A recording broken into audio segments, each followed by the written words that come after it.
दोस्तों एक बार फिर से हम आपके लिए ASRB net 2025 application form fill up apply process की अपडेट लेके आ चुके हैं।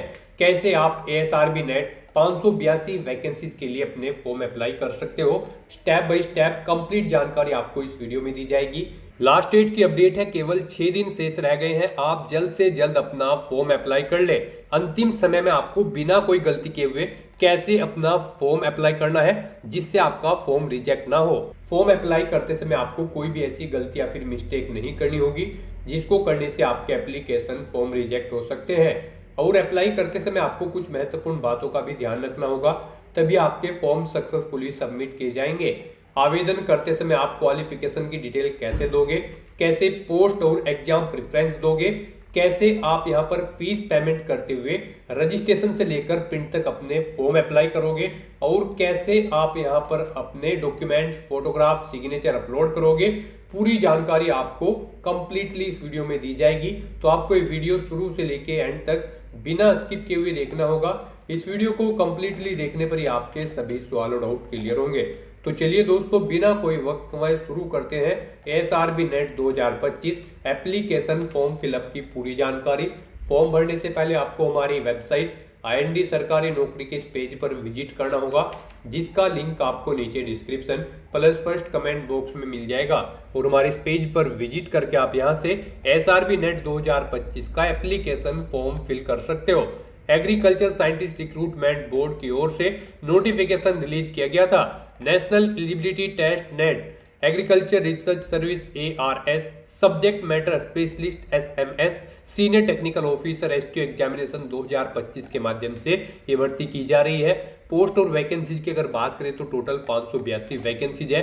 इसमें SMS के लिए 41 पद है, STO के लिए 83 है, ARS के लिए 458 है, नेट के लिए डिक्लेयर नहीं की गई है। इंपोर्टेंट डेट्स की अगर बात करें तो ऑनलाइन आवेदन करने का अंतिम मौका है। जी हाँ दोस्तों, केवल 6 दिन शेष रह गए हैं। आप जल्द से जल्द अपने फॉर्म अप्लाई कर ले। 21 मई 2025 तक आप अपना फॉर्म अप्लाई कर सकते हो। यहाँ पर आवेदन करने की पूरी डेट आपको दे दी गई है। इसी तरह यहाँ पर मास्टर डिग्री से आपको फॉर्म अप्लाई करना होगा। क्वालिफिकेशन इसमें आपकी पोस्ट ग्रेजुएट डिग्री मांगी गई है। एज लिमिट 21 से 32 वर्ष है और 35 वर्ष SMS और STO पोस्ट के लिए है। इसी तरह से यहाँ पर आप फीस की जानकारी चेकआउट कर सकते हो। कैटेगरी वाइज और पोस्ट वाइज आपको फीस की कंप्लीट डिटेल यहाँ पर दे दी गई है, जैसे कि SMS, STO, ARS, net post के लिए रिजर्व UR के लिए 1000 यहाँ पर फीस है। EWS OBC के लिए 500 है, नेट के लिए केवल। EWS OBC के लिए 800 रुपये, ARS, SMS, STO पोस्ट के लिए। SC ST फीमेल के लिए 250 है केवल नेट के लिए। SC ST फीमेल को यहाँ पर फीस जमा नहीं करनी होगी, जो कि ARS, SMS, STO पोस्ट पर अप्लाई करेंगे।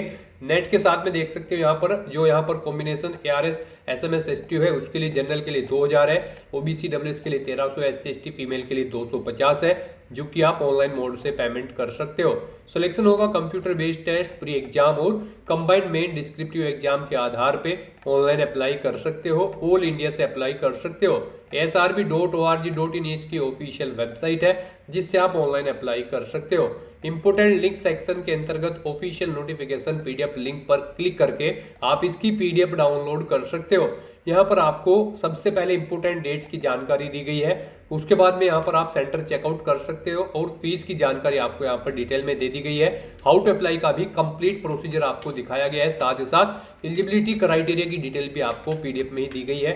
तो साथ ही साथ यहाँ पर आपको पैटर्न, सिलेबस और एग्जाम सेंटर की लिस्ट भी दी गई है। तो अप्लाई करने से पहले आपको ये नोटिफिकेशन की PDF पूरा पढ़ना अनिवार्य है। इसको पूरा पढ़ने से ही आपके सभी सवाल और डाउट क्लियर होंगे।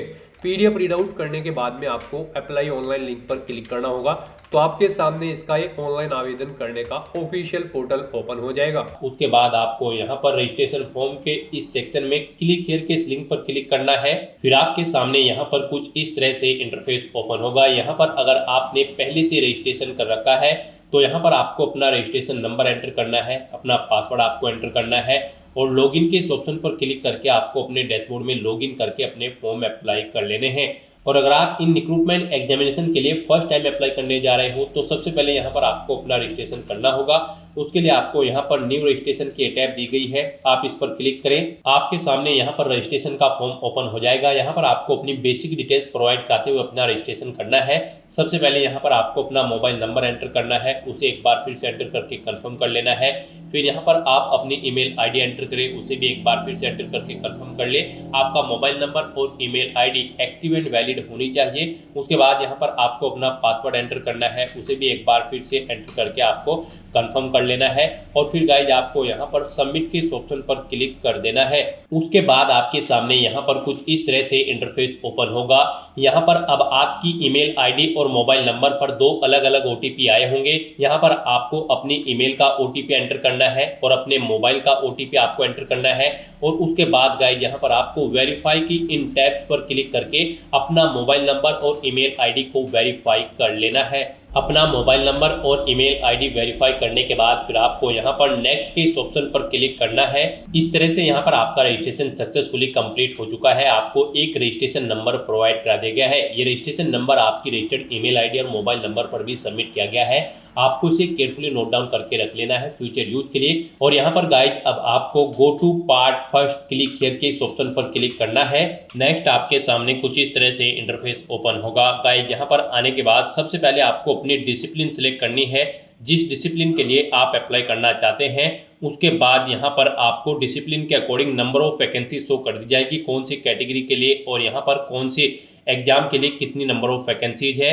फिर यहाँ पर आपसे पूछा गया है इस डिसिप्लिन में आप किसके लिए अप्लाई करना चाहते हैं, केवल नेट के लिए या फिर एआरएस के लिए या फिर एसएमएस के लिए या फिर एचटीओ एग्जाम के लिए या फिर इन सभी के लिए। आप जिसके लिए भी अप्लाई करना चाहते हैं उसके सामने चेकबॉक्स को ओके कर दें। सभी के लिए अप्लाई करना चाहते हैं तो सभी के सामने इन चेकबॉक्सेस को आप ओके कर दें।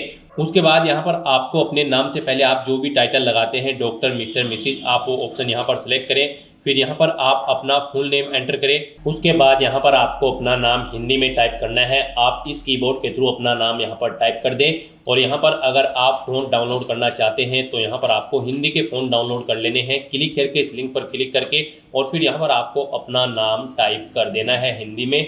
उसके बाद गाइस यहाँ पर आपको अपने फादर का नाम भी इंग्लिश में एंटर करना है। फिर आपको अपने फादर का नाम यहाँ पर हिंदी में एंटर करना है। उसके बाद यहाँ पर आपको अपना जेंडर सिलेक्ट करना है। फिर आपको अपने यहाँ पर आपसे पूछा गया कि क्या आप इंडिया के सिटीजन हैं, तो अगर हैं तो यस करें, नहीं तो नो ऑप्शन सेलेक्ट करें। फिर आपसे पूछा गया है आप रूरल या फिर अर्बन किस एरिया से बिलोंग करते हैं, आप अपने अकॉर्डिंग ऑप्शन सेलेक्ट करें। उसके बाद यहाँ पर आप अपना परमानेंट एड्रेस एंटर करें। फिर यहाँ पर आप अपना कोरोस्पोंडेंस एड्रेस एंटर करें। और अगर आपका कोरोस्पोंडेंस एड्रेस आपके परमानेंट एड्रेस के अकॉर्डिंग सेम है तो आप इस चेकबॉक्स को ओके कर दें। ऑटोमेटिकली आपका कोरोस्पोंडेंस एड्रेस आपके परमानेंट एड्रेस के अकॉर्डिंग फिल यहाँ पर हो जाएगा। उसके बाद यहाँ पर गाइज आपको अपनी कैटेगरी सिलेक्ट करनी है, आप किस कैटेगरी से बिलोंग करते हैं। फिर यहाँ पर उसके बाद अगर आप रिजर्व कैटेगरी से बिलोंग करते हैं तो आपको अपना कैटेगरी सर्टिफिकेट नंबर देना है, कब वो इशू हुआ है, वो डेट, मंथ और ईयर आपको सिलेक्ट कर लेनी है।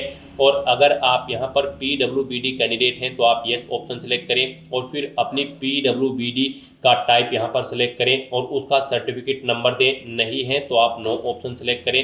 अपनी डेट ऑफ बर्थ यहाँ पर आपको सिलेक्ट करनी है। फिर यहाँ पर आपसे पूछा गया है कि क्या आप एज में रिलैक्सेशन चाहते हैं, अगर चाहते हैं तो यस ऑप्शन सेलेक्ट करें। और फिर यहाँ पर आप ऑप्शन सेलेक्ट करें किस कैटेगरी के अंतर्गत आप आते हैं जिससे आपको एज में रिलैक्सेशन दिया जाए। और नहीं चाहते हैं तो यहाँ पर आप नो ऑप्शन सेलेक्ट कर लें। इस तरह से अपनी ये सभी डिटेल्स फिल करने के बाद फिर आपको यहाँ पर सबमिट के इस ऑप्शन पर क्लिक कर देना है। इस तरह से यहाँ पर आपकी पार्ट 1 की डिटेल्स सक्सेसफुली सेव हो जाएगी। उसके बाद गाइस यहाँ पर अब आपको अगर कोई मिस्टेक नजर आ रही है तो आप एडिट के इस ऑप्शन पर क्लिक करके एडिट कर सकते हो अपनी कोई भी डिटेल। नहीं तो फिर यहाँ पर अब आपको गो टू पार्ट सेकंड के इस ऑप्शन पर क्लिक करना है। नेक्स्ट यहाँ पर आपको अपनी पोस्ट प्रेफरेंस देनी है। यहाँ पर आप जिस भी पोस्ट को फर्स्ट नंबर पर प्रेफरेंस देना चाहते हैं उसे फर्स्ट नंबर पर सिलेक्ट करें, जिसे सेकंड नंबर पर प्रेफरेंस देना चाहते हैं उसे आप यहाँ पर सेकंड नंबर पर सिलेक्ट कर लें। यहाँ पर आपकी डिसिप्लिन के अकॉर्डिंग आपको पोस्ट शो हो जाएंगी और आप अपने अकॉर्डिंग यहाँ पर अपनी पोस्ट की प्रेफरेंस सेट कर दें। उसके बाद आपको अपने एग्जामिनेशन सेंटर देने हैं कंप्यूटर बेस्ड टेस्ट के लिए। यहाँ पर भी आप अपनी चॉइस के अकॉर्डिंग प्रेफरेंस दें। जिस सेंटर को आप फर्स्ट नंबर पर रखना चाहते हैं उसे फर्स्ट नंबर पर सिलेक्ट करें, जिसे सेकंड पर या फिर थर्ड पर सिलेक्ट रखना चाहते हैं उसे आप यहाँ पर सीक्वेंस वाइज सेकंड और थर्ड पर सिलेक्ट कर लें। इस तरह से यहाँ पर आपको अपनी एग्जामिनेशन सेंटर की डिटेल देनी है। उसके बाद यहाँ पर आपको मेन एग्जाम सेंटर यहाँ पर सिलेक्ट करने हैं। 3 चॉइसेस यहाँ पर आपको दी गई है।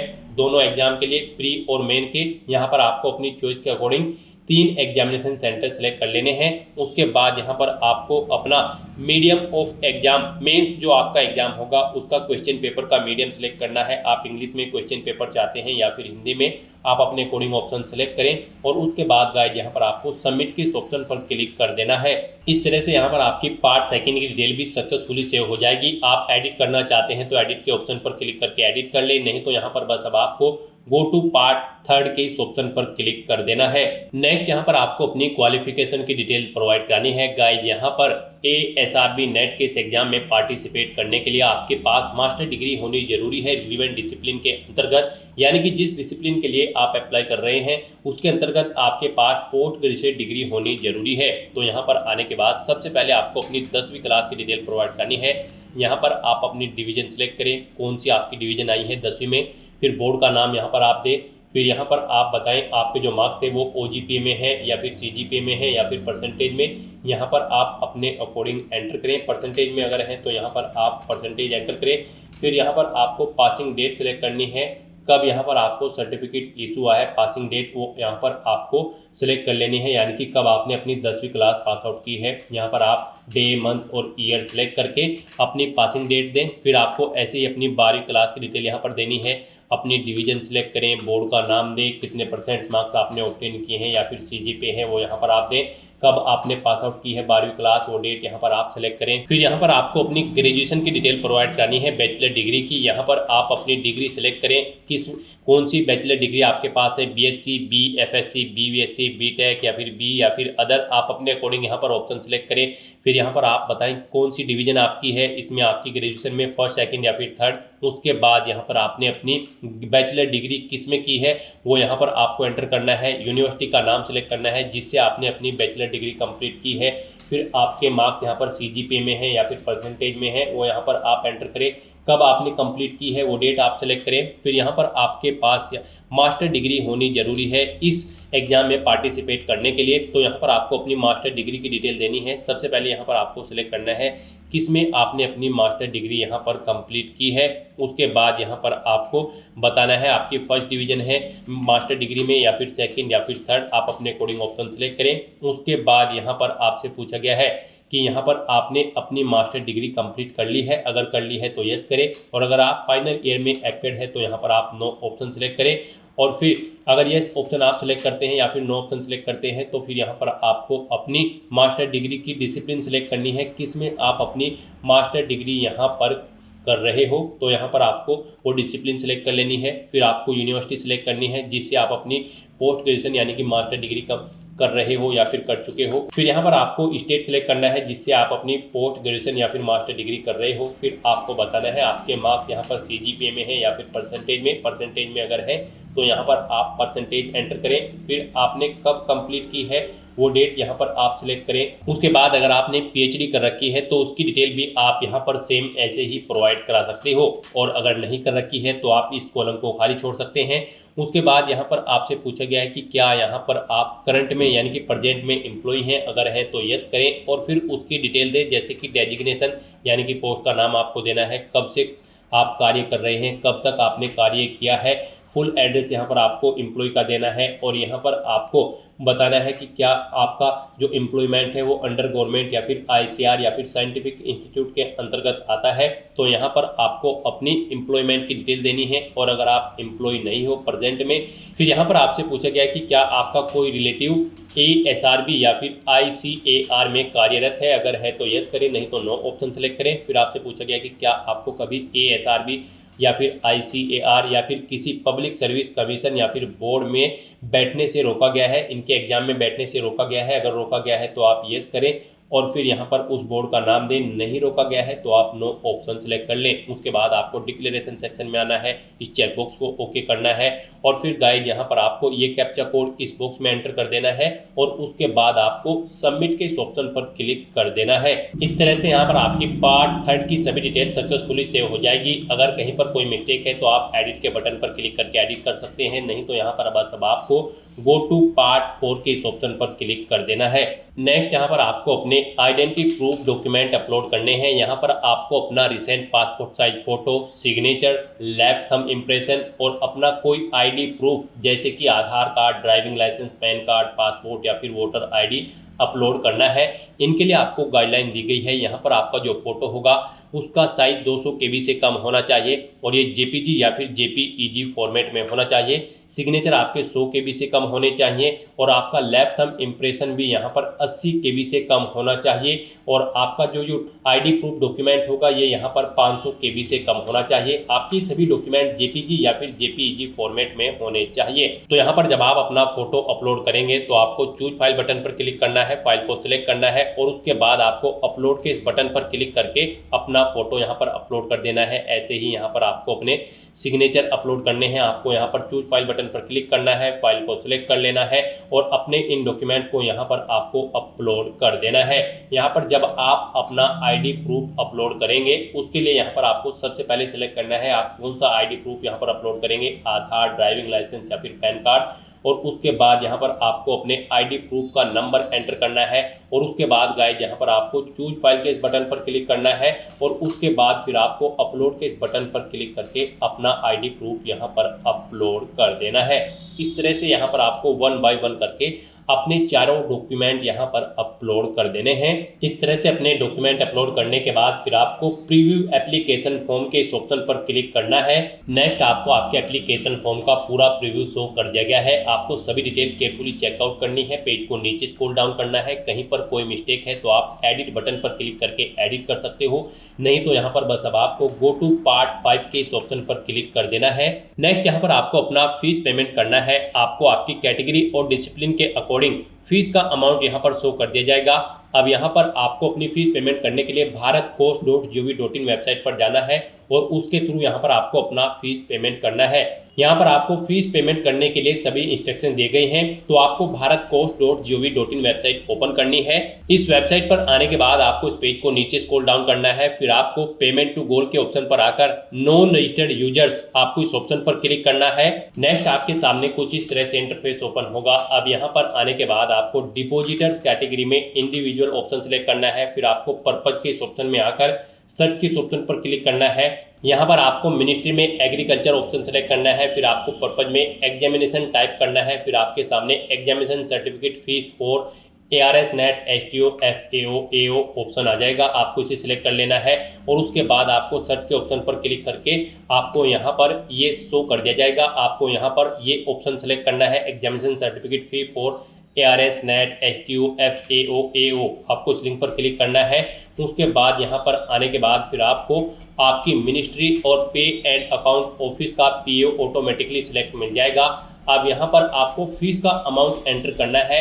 जितनी फीस आपके यहाँ पर आपको शो की गई है, यहाँ पर आप जब फीस पेमेंट के लिए आए थे तो यहाँ पर आपको आपकी कैटेगरी और डिसिप्लिन के अकॉर्डिंग फीस पेमेंट का अमाउंट शो किया गया है। आपको ये अमाउंट यहाँ पर एंटर करना है।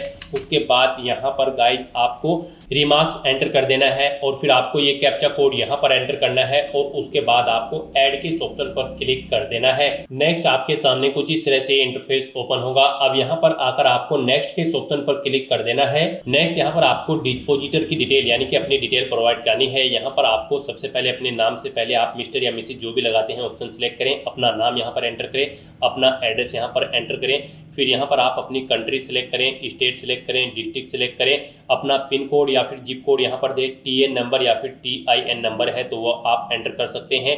अपना मोबाइल नंबर आपको यहाँ पर एंटर करना है, अपनी ईमेल आईडी देनी है और फिर यहाँ पर आप ऑनलाइन पेमेंट करना चाहते हैं या फिर स्विफ्ट या फिर NEFT RTGS आप जो भी जिसके थ्रू भी फीस पेमेंट करना चाहते हैं यहाँ पर आप ऑप्शन सेलेक्ट करें। स्विफ्ट NEFT RTGS ऑप्शन अगर आप सिलेक्ट करते हैं तो फिर यहाँ पर आपको अपना यूजर नेम और पासवर्ड देना है, सबमिट के बटन पर क्लिक करना है, अपना बैंक अकाउंट नंबर यहाँ पर आपको देना है, बैंक का नाम सिलेक्ट करना है, उसका IFSC कोड देना है और सबमिट टू वैलिडेट अकाउंट पर क्लिक करते हुए यहाँ पर आपको अपना फीस पेमेंट करना होगा। और यहाँ पर आपके लिए ऑनलाइन पेमेंट बेस्ट ऑप्शन रहेगा, आप इसे सिलेक्ट करें और फिर गाइस आप यहाँ पर नेक्स्ट के इस ऑप्शन पर क्लिक कर दें। फिर आपने पीछे जो डिटेल प्रोवाइड कराई है उसका पूरा प्रीव्यू यहाँ पर आपको शो कर दिया गया है। यहाँ पर कोई मिस्टेक है तो आप बैक बटन पर क्लिक करके एडिट कर सकते हैं और अगर सभी चीज़ें ओके हैं तो यहाँ पर बस अब आपको कंफर्म के इस ऑप्शन पर क्लिक करना है।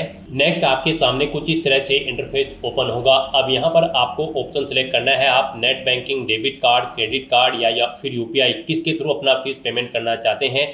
यूपीआई आपके लिए यहाँ पर बेस्ट ऑप्शन रहेगा। आप यूपीआई के ऑप्शन पर क्लिक करें, यूपीआई पर सिलेक्ट करें, फिर यहाँ पर आप ये कैप्चा कोड यहाँ पर एंटर करें, पेज को नीचे स्क्रॉल डाउन करें, इस चेकबॉक्स को ओके करें और फिर गाइस यहाँ पर आप पे के इस ऑप्शन पर क्लिक कर दें। फिर आपके सामने कुछ इस तरह से इंटरफेस ओपन होगा। यहाँ पर आप गूगल पे, फोन पे या फिर भीम जिसके भी थ्रू अपना फीस पेमेंट करना चाहते हैं वो यहाँ पर आप सिलेक्ट करें। गूगल पे अगर आप यहाँ पर सिलेक्ट करते हैं या फिर कोई भी ऑप्शन आप सिलेक्ट करते हैं तो फिर यहाँ पर आपको अपनी यूपीआई आईडी एंटर करनी है और वेरीफाई के ऑप्शन पर क्लिक करते हुए यहाँ पर आपको अपना फीस पेमेंट कर देना है।